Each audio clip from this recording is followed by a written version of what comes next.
5장 1절부터 5절의 말씀입니다. 우리 한 절씩 기도하겠습니다.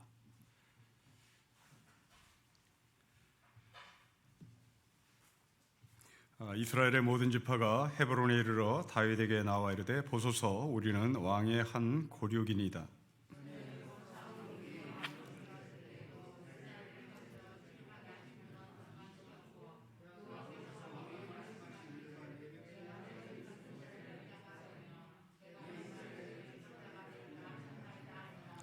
이에 이스라엘 모든 장로가 헤브론에 이르러 왕에게 나오매 다윗 왕이 헤브론에서 여호와 앞에 그들과 언약을 맺음에 그들이 다윗에게 기름을 부어 이스라엘 왕으로 삼으니라.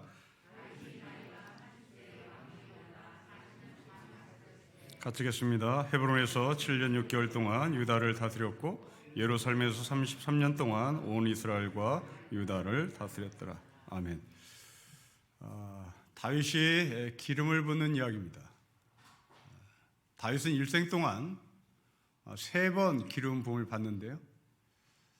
이미 우리가 2번 기름 부음을 받는 다윗을 나눴습니다.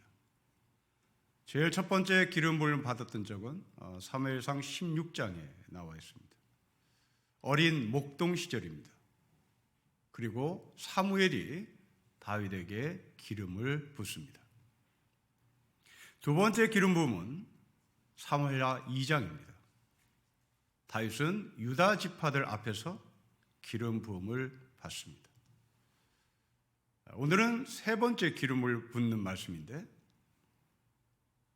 사무엘이 기름 부은 것도 아니고 유다 지파가 기름 부음을 허락한 것이 아니라 이스라엘 지파들이 기름을 붓습니다.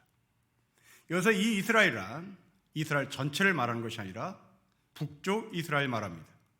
오늘 5절 맨 끝에 보면 이스라엘과 유다를 다스렸다. 바로 유다는 남쪽이고 이스라엘은 북쪽을 말합니다. 이 북쪽은 사울의 왕권을 인정하고 사울의 아들 이스보셋을 따라간 사람들을 말합니다. 이들이 북이스라엘에 포진했고 그 북이스라엘의 지파들이 지금 다윗에게 찾아와서 기름을 부어 왕으로 삼겠다고 말합니다. 첫 번째 기름 부음 받을 이 다윗은 목동으로서 자기들 식구 앞에서 기름 부음을 받았습니다. 두 번째 기름을 부음 받을 때는 유다 지파들 앞에서 기름 부음을 받았습니다. 세 번째는 이제 유다 지파를 제외한 나머지 북이스라엘 지파들에게 기름 부음을 받습니다. 점점점 영역이 확장됩니다.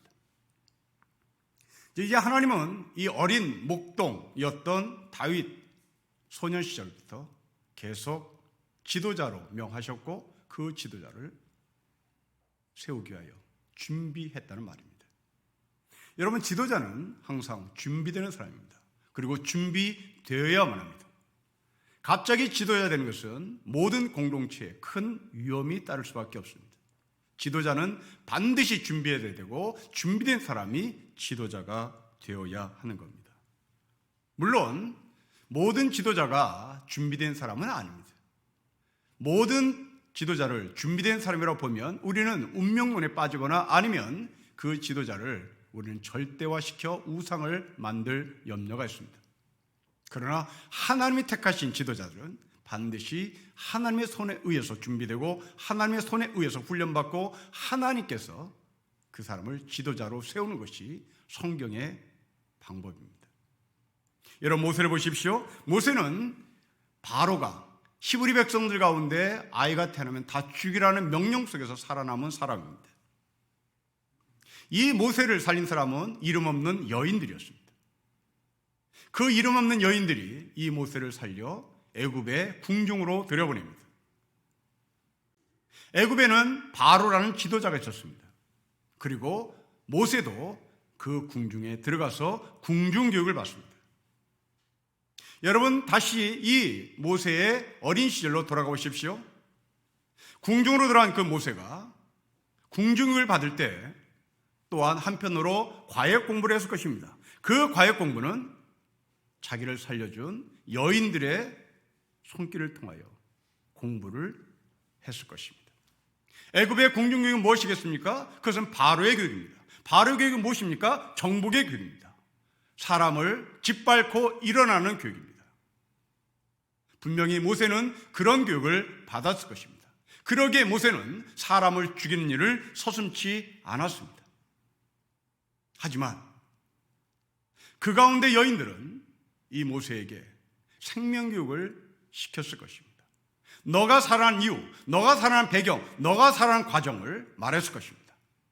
모든 남자들이 다 죽었다. 모든 너와 같이 태어난 아이들은 다 죽었다. 그런데 너는 물속에 둥둥 떠내려가는 너를 살린 사람이 있다. 그러니 너도 이 세상에 둥둥 떠내려가는 사람들 그냥 내버려 두지 말고 그 사람을 반드시 끌어내야 되고 살려내야 된다고 하는 교육을 받았을 것입니다. 하나님께서 택하신 모세, 하나님께서 지도자로 정하신 모세입니다. 다윗도 마찬가지입니다. 다윗은 목동이었습니다.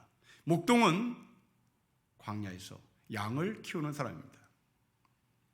이 다윗이 목동 시절에 수많은 양들이 강한 짐승에서 짓밟히고 먹히는 것을 봤을 것입니다. 바로 그 광야는 세상의 모판입니다. 먹고 먹히는 것이 광야입니다. 승냥이가 양들을 잡아먹습니다. 들짐승들이 양들을 잡아먹습니다. 아무리 양 보고 제정신 차리라고 해도 양은 너무나 약하게 잡아먹기가 일수인 겁니다. 이때 이 다윗은 무슨 공부를 했겠습니까? 나는 들짐승처럼 강한 사람이 되어야 됐다는 공부를 했겠습니까? 아니면 양처럼 짓밟히는 사람을 구해내고 살려내겠다는 공부를 했겠습니까? 우리는 쉽게 다윗이 힘 있는 교육을 했을 것이라고 생각합니다. 그러나 저는 그렇게 보지 않습니다. 왜냐하면 다윗은 양이 자기의 재산이기 때문에 그렇습니다. 양이 자기의 재산이기에 이 양을 지키려면 이 양의 편에 서야 하는 겁니다. 그 양의 편에 서야 된다는 것은 양을 자기의 목숨을 다 바쳐 지켜야 한다는 당위성이 있는 겁니다.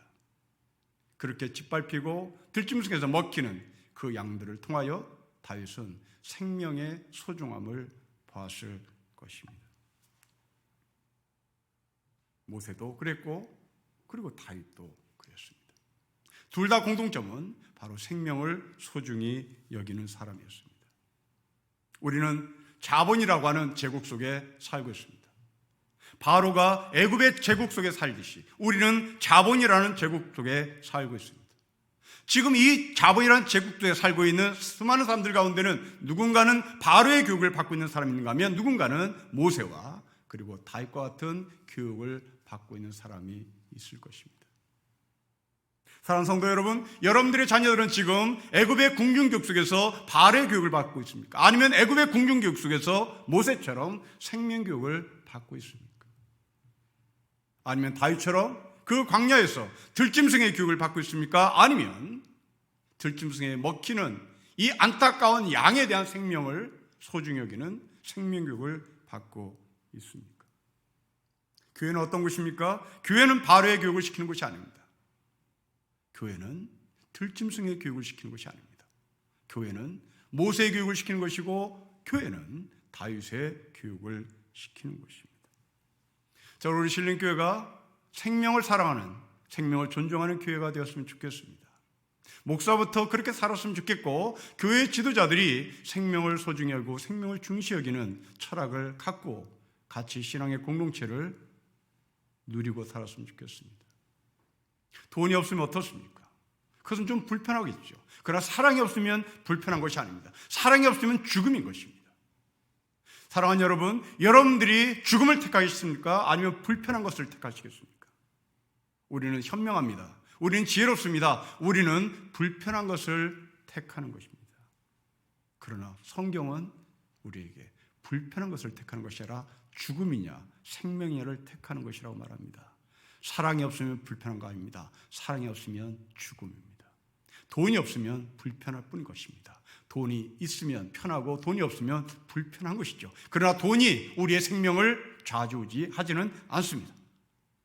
생명이 우리의 삶을 좌지우지합니다. 바로 그 생명은 사랑에서 나오는 겁니다. 하나님께서 택하신 모세입니다. 하나님께서 택하신 다윗입니다. 하나님의 간섭하에 자라고 있습니다. 그러나 이 하나님께 택하신 지도자들은 반드시 고통과 고난과 성장통을 겪게 되어 있습니다. 모세는 하나님의 간섭하에 성장하기 위하여 광야로 내몰림을 당합니다. 여러분, 광야는 아무도 알아주지 않는 곳입니다. 광야는 들짐승의 소리만 가득 찬 곳입니다. 당연히 모세는 외로웠고 당연히 모세는 무서웠을 것입니다. 하루하루 따분한 목동의 삶을 살았을 것입니다. 그런데 어느 날 모세는 불붙는 떨기나무를 봅니다. 그 불붙는 떨기나무를 히브리어로 스네라고 말합니다. 이 스네라는 말은 별 볼 일 없다라는 말입니다. 불붙는 떨기나무는 별 볼 일 없는 잡목이란 말입니다. 이 별 볼 일 없는 잡목이기에 그 밑에 짐승들은 그늘을 만들 수가 없습니다. 잡목이기에 그늘이 만들어지지 않기 때문입니다. 그늘이 만들어지지 않기에 거기는 짐승도 쉴 수 없는 곳입니다. 그냥 버려진 나무입니다. 그리고 이 버려진 나무가 광야에 너무나 햇빛이 강하면 자발적으로 불이 타는 경우가 있습니다. 모세는 하루에도 12번씩 이 스네라고 하는 나무가 자연적으로 발화해서 불타는 것을 수없이 봐왔습니다. 아마 그날도 이 떨기나무가 불타는 것이 자연스러운 것이고 이 불타는 것이 자기는 아무 문제가 되지 않고 그냥 스쳐져가는 나무라고 생각했을 것입니다. 그런데 그날따라 이 떨기나무는 후루룩 타버리고 없어지는 것이 아니라 계속 타올랐습니다. 그리고 거기에서 하나님의 음성이 들렸습니다. 여러분, 그렇습니다. 한번 불타고 없어지는 것은 운명입니다. 한번 불타고 없어지는 것은 그냥 사그라들고 사라지는 것입니다. 그러나 그 운명이 계속 불타면 그것은 운명이 아닌 겁니다. 그 불이 꺼지지 않으면 그것은 운명이 아닌 겁니다. 그것은 놀라운 일이 벌어진다는 징조입니다.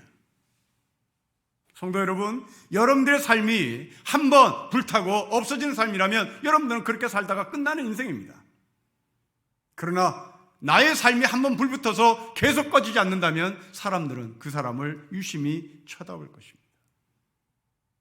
모세는 그 광야에서 정말 고생 많았습니다.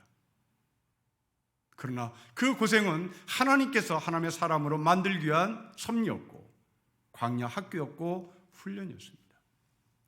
대부분의 지도자들은 이런 고난과 고통을 그리고 성장통을 겪습니다. 안타깝게도 저는 이런 고난과 고통을 겪지 못했습니다. 그냥 순탄하게 자랐고 순탄하게 살았습니다. 그래서 저는 큰 인물이 되지 못하는 것을 저는 분명히 압니다. 큰 인물들은 순탄하게 자라지 않습니다. 큰 인물들은 평탄하게 자라지 않습니다. 큰 인물 될 사람들은 이렇게 모세처럼 다윗처럼 생고생을 하며 자랍니다. 다윗을 보십시오. 그는 목동이었습니다. 이 목동이 된 다윗은 하나님의 기름을 받은 이후에 정말 사울로부터 엄청난 미움과 시기와 질투를 받았습니다.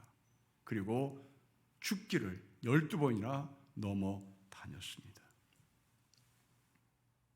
하나님은 이 스네 같은 잡목에, 하나님은 이 목동 같은 다윗에게 찾아오셨고 그 사람에게 기름을 부으셨습니다. 여러분, 이스라엘사에서 목동은 증인의 자리에 설 수 없는 하찮은 인간이었습니다. 그 목동이 살인자를 목격하고 그 목동이 도둑놈을 목격해도 그래서 재판장에 나가서 저 사람이 살인자예요, 저 사람이 도둑놈이에요 라고 증언을 해도 판사는 그것을 증언으로 채택하지 않았습니다. 이 정도로 하찮은 인간이었습니다. 여러분, 지금도 마찬가지입니다. 지금 어떤 사기꾼이 이실직고를 했습니다. 그러자 국회의원이라는 사람들이, 이 땅의 지도자들이 그 사기꾼을 어떻게 믿느냐고 막말을 합니다. 이게 바로 목동이었던 다윗의 삶이었습니다. 여러분, 사기꾼이라고 진실을 말할 수 있는 자격이 없습니까? 사기꾼이라고 진실을 말할 수 있는 인격이 없습니까? 그런데 우리는 사기꾼의 말을 어떻게 듣냐고 말합니다. 이것이 바로 다윗이 겪었던 수모였습니다. 지금도 여전히 목동에 사람이 있습니다. 지금도 여전히 사기꾼 같은 사람의 진실을, 그리고 커밍아웃을, 자기의 고백을 어떤 누구도 알아주지 않습니다. 그러나 하나님은 이런 목동을 찾습니다. 하나님이 이런 목도에게 기름을 부었습니다. 모세는 애굽의 궁중에서 광야로 나왔습니다. 다윗은 목동에서 이제 하나님의 사람으로 하나님의 영혼들을 키우는 하늘의 목동으로 자리매김을 냈습니다. 이 모든 것들은 바로 하나님을 만나는 순간 자신의 삶이 바뀐 것입니다. 우리나라에는 문지방 문화라는 문화가 있습니다. 지금은 없어졌습니다. 문지방은 안방과 마루를 나누는 경계선입니다. 문지방은 마루와 부엌을 나누는 경계선입니다. 하나님의 사람은 경계를 넘을 때, 하나님의 사람은 그 문지방을 넘을 때 하늘을 보는 것이고 생명을 보는 것입니다. 우리나라 문지방 문화는 장례 문화에도 사용됩니다. 반드시 안방에 시신을 모시고 반드시 문지방을 넘게 되어 있습니다. 그 문지방을 넘을 때는 바가지를 깹니다. 이 바가지를 깬다는 것은 더 이상 이 문지방 안으로 들어올 수 없다는 얘기입니다. 성경을 말하면 요단강입니다. 이 요단강이 바로 문지방의 문화입니다. 바로 하나님의 사람들은 이 문지방을 넘어 하늘을 보는 겁니다. 이 문지방을 넘어 하늘의 기름 부음을 허락받는 것입니다. 다윗이 그랬고 모세가 그래야 했습니다. 다윗은 그냥 목동이 아니었습니다. 다윗은 문지방을 넘는 목동이었고 그 문지방을 넘었던 다윗은 이제 수많은 질시와 모멸 속에서도 하나님의 사람으로 커가고 있습니다. 사랑하는 성도 여러분, 여러분들이 넘어야 할 문지방은 무엇입니까? 여러분들이 넘어야 할 그 문지방은 혹시 자본이 아닙니까? 그 자본이라고 하는 방에 갇혀있는 우리가 그 문지방을 넘어야 하늘을 보는 것입니다. 여러분이 갖고 있는 그 문지방은 세상의 권력입니까? 그 권력의 문지방을 넘어야 하늘이 보이는 것입니다. 내가 십자가에 죽어야 되는 겁니다. 내가 영적인 요단강에 죽어야 되는 겁니다. 내가 영적인 요단강에 죽어야 나는 하늘을 보는 것입니다. 이스라엘 사람들은 하나님을 만나러 광야로 나갔습니다. 그 광야로 나갔다는 것은 문지방을 넘었다는 얘기입니다. 그 광야로 나갔다는 것은 자기가 이제 이 삶에서 죽음을 선포하고 광야로 나가 새하늘과 새 땅을 보겠다는 결심입니다. 하나님은 이렇게 별 볼일 없는 모세, 하나님의 별 볼일 없는 다윗을 무기력하게 인생을 살게 하신 것이 아니라 문지방을 넘게 하셔서 하나님 안에서 살아가게 하는 소망을 허락하셨고 마침내 하나님의 리더십을 소유하게 된 것입니다.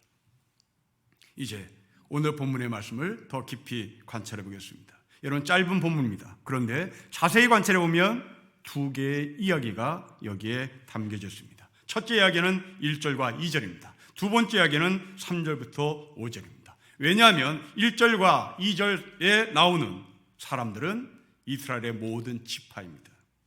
반면에 3절에는 이스라엘 장로가 나옵니다.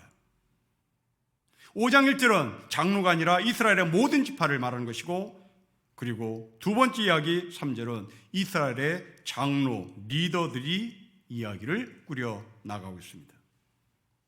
자, 1절부터 2절의 말씀을 다시 보십시오. 이 이스라엘 모든 지파가 다윗을 왕으로 추대하며 고백하는 것입니다. 우리는 왕의 골육입니다. 여러분 1절을 보십시오. 우리 같이 읽겠습니다. 시작. 이스라엘의 모든 지파가 헤브론에 이르러 다윗에게 나와 이르되 보소서 우리는 왕의 한 골육입니다. 그러나 여러분 3절 열어보십시오. 3절에서 이스라엘 장로들은 다윗을 왕으로 추대하며 골육이라고 말하지 않습니다. 당신은 우리의 왕이라고 말합니다. 골육과 왕의 차이입니다. 아니나 다를까? 여러분 5장 1절에 나오는 왕과 그리고 3절에 나오는 왕인 단어 자체가 틀립니다. 이스라엘 모든 지파가 왕으로 추대하는 이 골육의 차원에서 왕으로 추대하는 이 왕의 단어는 나기드라는 히브리 말을 씁니다. 이 나기드란 말은 섬기는 왕이 되어달라는 말입니다. 반면에 3절에 나오는 이스라엘 장로들이 왕으로 추대하는 이 왕은 섬기는 왕이 아니라 멜레크라는 히브리 말을 씁니다. 이 멜레크는 힘 있는 왕을 말합니다. 도대체 왜 이런 말을 썼을까? 성경학자들은 굉장히 복잡하게 설명합니다. 굉장히 복잡하게 설명한다고 해서 모른다는 말입니다. 그러나 저의 관점에서 보면 이것은 분명합니다. 여러분, 일반 백성들은 왕을 섬기는 왕으로 추대하고 싶어 합니다. 그러나 장로들은, 리더십들은 왕을 힘 있는 왕으로 추대하고 싶어 합니다. 그러나 저는 이 두 개를 다 수용하고 싶습니다. 첫 번째, 섬기는 왕 나기드, 이것은 국내용으로 썼으면 좋겠습니다. 그리고 힘 있는 왕 멜레크는 외교용으로 썼으면 좋겠습니다. 국내에서는 섬기는 지도자, 그리고 외교적으로는 강단 있는 지도자, 힘 있는 지도자, 중심 있는 지도자, 이런 지도자면 정말 좋은 지도자일 것입니다. 여러분, 우리나라 대통령이 국제무대에 나가서 빌빌대면 힘없으면 우리는 그런 사람을 지도자로 말할 수 없을 것입니다. 그런데 우리나라 대통령이 우리나라 백성들에게, 우리나라 국민들에게 섬기고, 그리고 유엔 무대에 나가서, 미국에 가서, 중국에 가서 아주 강단 있게 힘 있게 자기 할 말을 다 한다면 그것은 힘 있는 왕인 것입니다. 우리나라 어떤 대통령은 미국의 대통령으로부터 참 불쌍한 대통령이라는 소리까지 들었습니다. 그 대통령은 중국에 방문했을 때 중국의 그 짧은 이쪽으로 가세요라는 소리를 못 듣고 우왕좌왕하다가 중국의 최고 지도자 부부로부터 비아냥거리는 웃음거리를 제공했습니다. 마이크 앞에서 연설해야 되는데 마이크 앞에서 얼마나 떨었는지 이 마이크를 왔다 갔다 했던, 그래서 오바마 대통령이 참 불쌍한 한국 대통령이라는 소리까지 했습니다. 여러분, 이게 바로 힘없는, 외교적으로 힘없는, 그 사람이 국내만 들으면 싸늘해지고 국내만 들으면 힘 있는 사람으로 바뀌어버렸습니다. 오늘 이야기는 정반대입니다. 국민들은 섬기는 대통령, 섬기는 왕을 찾습니다. 그리고 동시에 국제무대에 나가서 미국 앞에, 중국 앞에, 일본 앞에 우리가 떳떳이 말할 수 있는 그런 힘 있는 왕, 힘 있는 지도자, 힘 있는 대통령을 찾는 겁니다. 자, 그러면 우리가 다시 한번 이 국내용 나기드에 대한 왕을 좀 생각해 보겠습니다. 여러분, 이 나기드 왕을 찾았던 이스라엘 지파들, 이들은 과거 사울을 왕으로 추대할 때는 이야기가 전혀 달라졌습니다. 사무엘상 8장에 보면 라마에 있는 사무엘을 사람들이 찾아가죠. 찾아가서 우리에게 왕을 달라고 얘기합니다. 그때 왕은 나기드의 왕이 아니라 멜레크의 왕입니다. 우리에게 힘 있는 왕을 달라고 얘기합니다. 왜냐하면 아마도 그들은 고대 근동지방에 이스라엘 중심으로 있었던 가나안 족속들, 그리고 블레셋 족속들이 강한 왕을 갖고 있는 것을 보고 대단히 부러워했던 것 같습니다. 그런데 이제는 정반대로 바뀌었습니다. 힘 있는 왕이 아니라 국내에서는 섬기는 왕이 되달라고 요구합니다.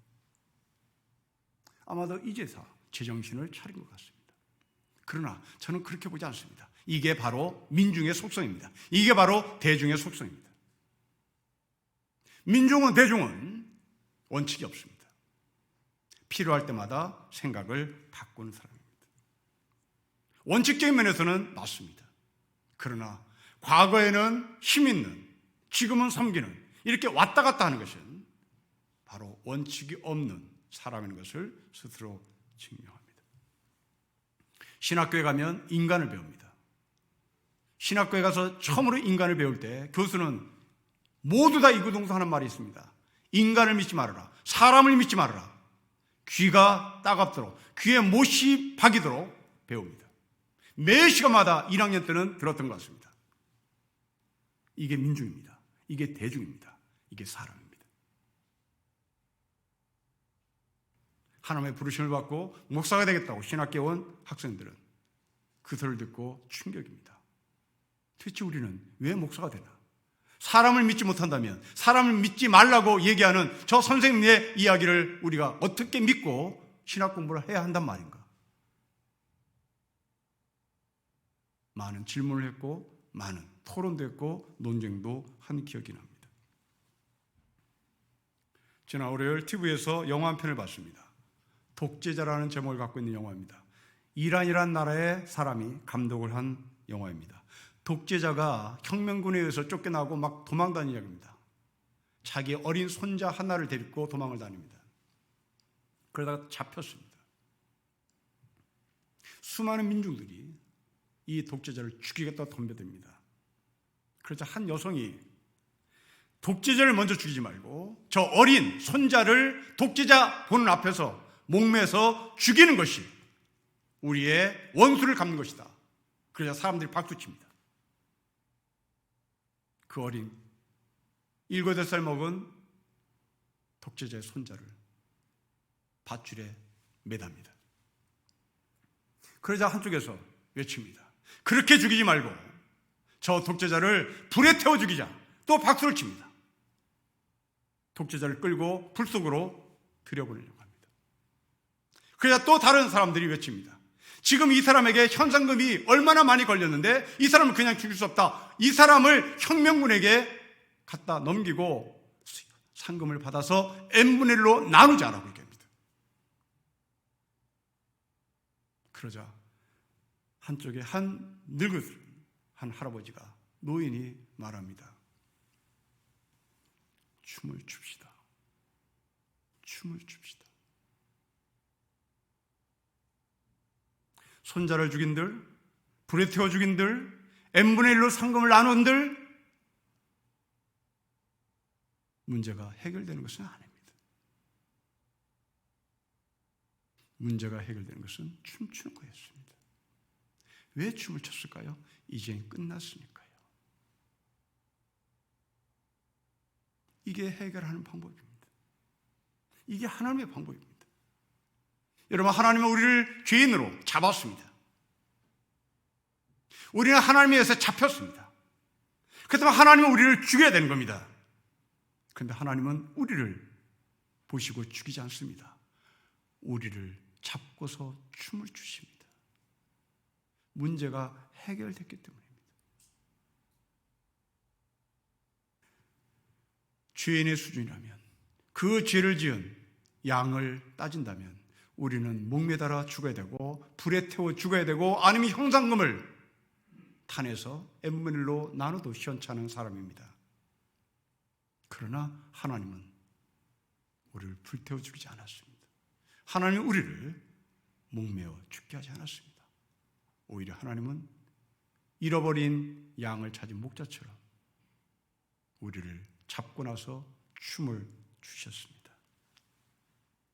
오늘 본문에 섬기는 왕을 요구했던 당시 이스라엘 지파들, 그들을 저는 좋게만 읽혀지지는 않습니다. 아마도 신학교 교육의 여파인지도 모르겠습니다. 그럴듯한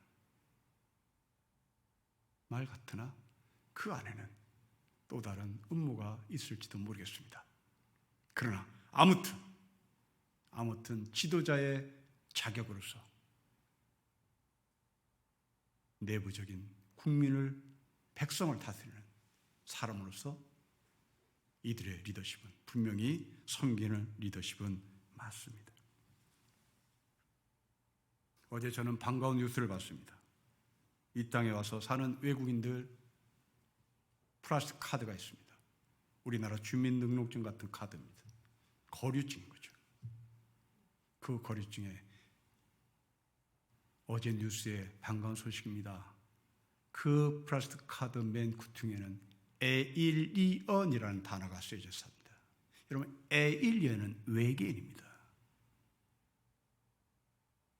그런데 어제 뉴스에 그 에일리언이라는 단어를 지우겠다고, 없애겠다는 뉴스를 들었습니다.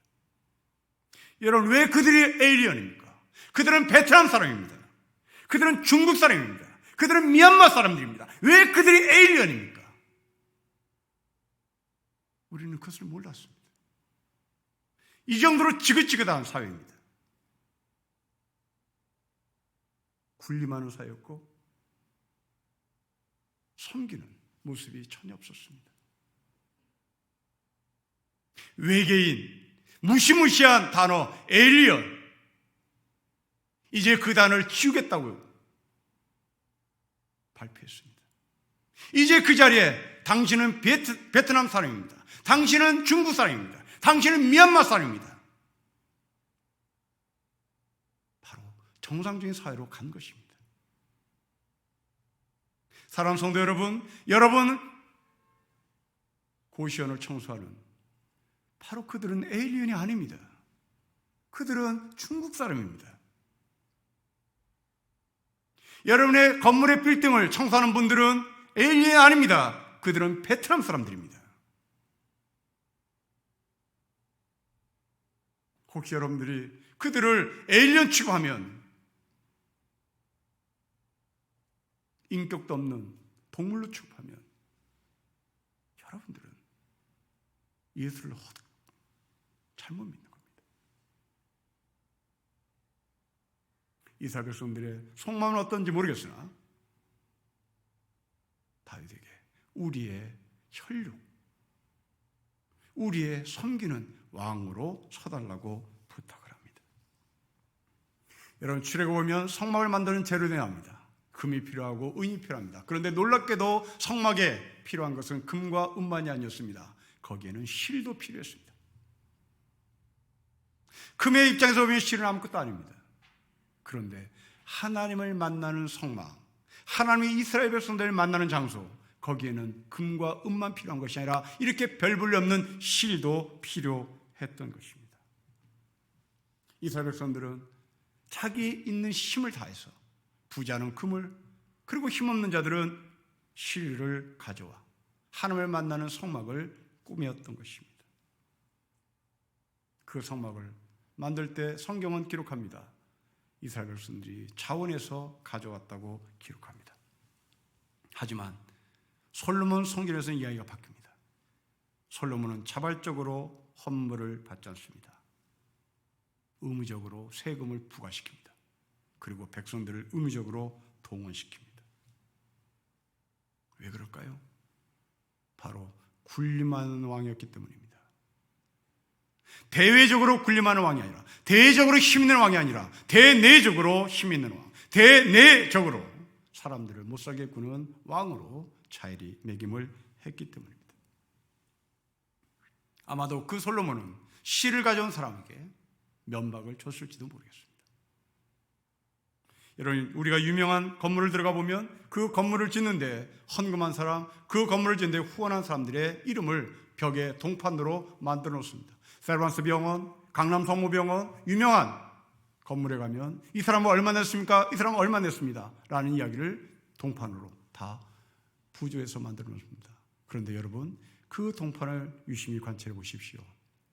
크기가 다 다릅니다.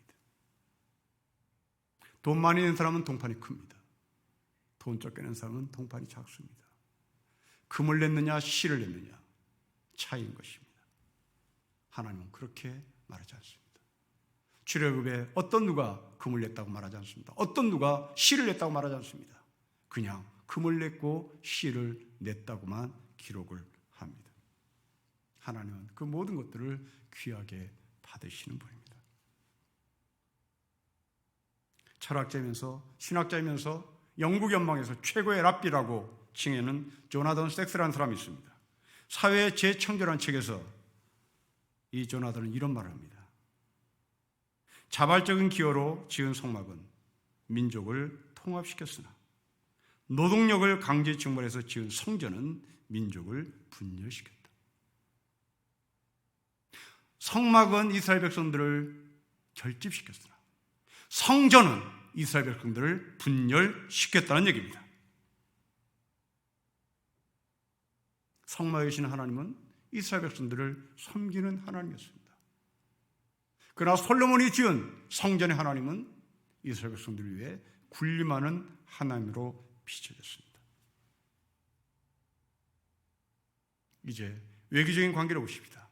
이스라엘 장로들은 다윗에게 힘 있는 왕 멜레크를 대달라고 요구합니다. 여러분 3절을 보십시오. 우리 3절을 같이 읽겠습니다. 시작. 이에 이스라엘 모든 장로가 헤브론에 이르러 왕에게 나오매 다윗 왕이 헤브론에서 여호와 앞에 그들과 언약을 맺음에 그들이 다윗에게 기름을 부어 이스라엘 왕으로 삼습니다. 여러분 이런 왕은 국내용으로 그렇게 중요하진 않습니다. 이렇게 힘 있는 왕은 외교적 관계에서 필요한 왕입니다. 여러분들은 가정에서 부모로서 자녀를 키웁니다. 아마도 밖에 나가서 여러분들이 힘 있는 아버지로서 버티면서 하루 일과를 마치고 한 달 봉급을 받아온 겁니다. 그러나 집에서는 바퀴처럼 그렇게 강하고 강단있고 버티고 하는 아버지, 어머니를 뛰어넘어서 이제 자식을 섬기는, 자식을 양육하는 아버지, 어머니의 자리로 오셔야 되는 겁니다. 우리는 이런 거 할게요. 속은 부드럽고 밖은 강한, 바로 네오 외강의 지도력을 말합니다. 베드로 사도는 우리에게 이것을 분명히 요구합니다. 아니, 이렇게 됐다고 말합니다. 베드로 사도가 우리가 말하는 것은 왕 같은 제사장입니다. 여러분, 제사장은 섬기는 사람입니다. 왕은 힘 있는 자입니다. 지금 이 1절부터 2절은 제사장입니다.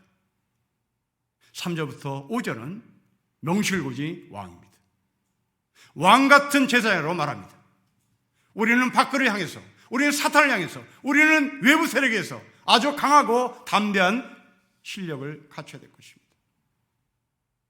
그러나 내적으로는 우리가 제사장의 역할, 섬기는 역할을 감당해야 합니다. 이 모든 것들은 사랑에서 나오는 것이죠. 여러분, 사랑은 때로는 강합니다. 또 사랑은 한없이 부드럽습니다. 왕은 강합니다. 제사장은 부드럽습니다. 이 둘의 공통점은 사랑입니다. 지도자는 대외적으로 힘이 있는 강한 사람이 합니다. 바울은 이것을 약할 때 강함이라고 고백을 했죠. 여기서 이 약함이란 부드러움을 말합니다. 이 약할 때 강함이라는 이 말씀은 바울이 빌립보 감옥에서 썼습니다. 여러분, 감옥이라는 것은 세상에서 어깨나 힘 좀 줬던 사람들이 끌려오는 것입니다. 어깨에 힘을 썼던 그 사람들이 감옥에 끌려오는 순간 그들은 맥을 못 춥니다. 이게 감옥입니다. 이 감옥에 있었다는 사람들은 밖에서 얼마나 어깨에 힘을 줬는지요. 그러나 감옥에 오는 순간 그들은 모든 힘이 없어집니다. 하지만 바울은 달랐습니다. 바울은 밖에서 힘이 없었습니다. 그런데 교도소에 들어오는 순간, 빌립보 감옥에 오는 순간 바울은 힘이 강했습니다. 여러분, 이게 우리의 신앙의 그림이어야 됩니다. 우리가 감옥에 있을 때, 우리가 감옥에 들어갔을 때 서로 맥을 묻혀버리면 우리는 왕같은 제사장의 삶을 살고 있지 못한 겁니다. 칸트라는 철학자가 말입니다. 자신은 일평생 수만 권의 책을 읽었으나 항상 자신의 삶을 든든히 세워줬던 말은 딱 4마디다. 4개 단어다. 내가 비록 일생 동안 수만 권의 책을 읽었으나 나의 삶을 지탱해줬던 4개 단어가 있다. 그 단어는 Du bist bei mir다. 우리말로 번역하면 하나님이 나와 함께 하신다. 이게 철학자가 고백입니다. 그토록 칸트의 철학을 이해하기 힘들고 칸트의 철학을 읽고 또 읽어도 잘 이해가 안 되는 그 칸트가 자기의 인생살이의 가장 큰 힘이 됐던 것은 하나님이 나와 함께 하신다.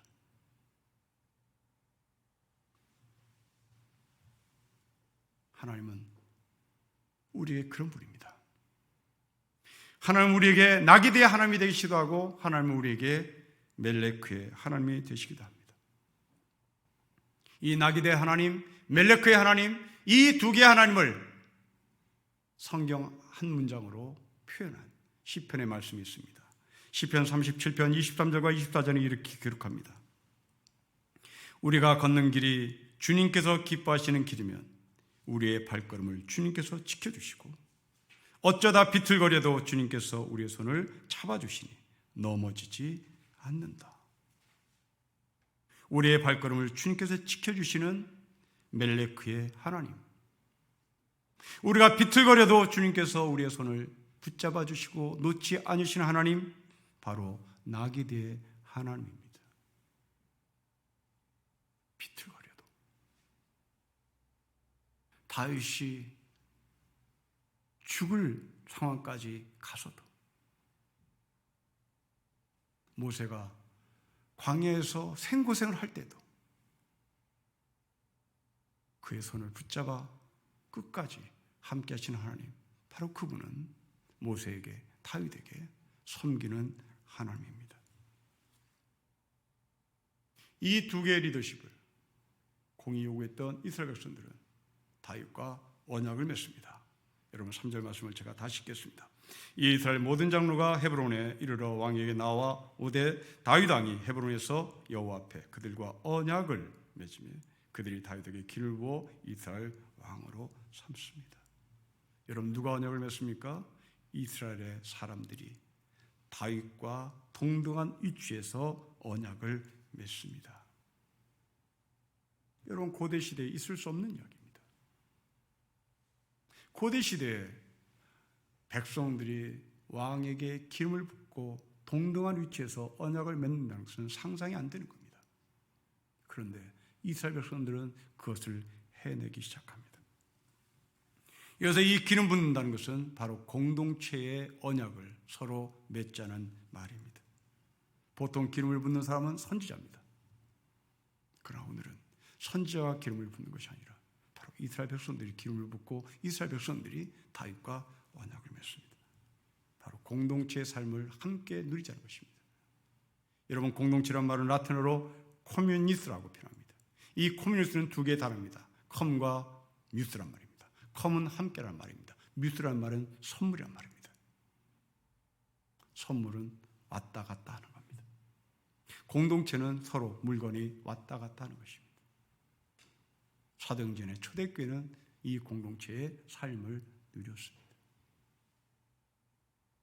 코로나 바이러스로 인해서 우리는 이 공동체 삶을 지금 제대로 누리고 있지 못합니다. 하지만 우리가 준비할 것이 있습니다. 우리 모두 다시 만날 때 우리는 동등한 위치에서 언약을 맺은 하나님의 그 언약을 서로 나누는 겁니다. 커뮤니티를 하는 겁니다. 함께 선물을 주고 받는 것입니다. 하나님의 말씀을 서로 나누는 것입니다. 지금 이 땅에는 누군가가 바로의 교육을 받는 사람이 있습니다. 누군가는 모세와 다윗의 교육을 받는 사람이 있습니다. 여러분의 아들은, 여러분의 딸은 어떤 교육을 받고 있는지 다시 한번 생각해 보십시오. 그리고 우리 교회가 무슨 교육에 초점을 맞추며 살아갈지를 다시 방향을 설정했으면 좋겠습니다. 교회 리더십들, 교회 지도자들, 바로 우리 교인들을 보호하는 외부적으로 힘을 막아내는 힘 있는 영성이 있었으면 좋겠습니다. 동시에 교인들 사이에서는 서로 섬기는 영성을 하나님께서 주시기를 간구했으면 좋겠습니다. 이로 인하여 우리 교회가 이 세상에 참된 영성의 삶을 누리고 있음을 만방에 선포하는 우리 모두가 되시기를 주의 이름으로 축복합니다. 기도하겠습니다. 하나님 아버지, 세 번의 기름 부음을 받은 이 다윗의 영성이 바로 우리의 삶을 비춰보니 우리에게도 꼭 필요한 영성인 것을 알게 되어서 감사합니다. 가정에서 아버지 그리고 어머니, 나기드의 멜레크의 리더십을 서로 균형 있게 맞춰 우리 자녀들 끝까지 힘있게 보호하게 하시고 또 우리 자녀들 잘 섬겨서 다윗과 같은 모세와 같은 생명의 사람이 나올 수 있도록 축복하여 주십시오. 주 예수 그리스도의 이름으로 기도합니다. 아멘.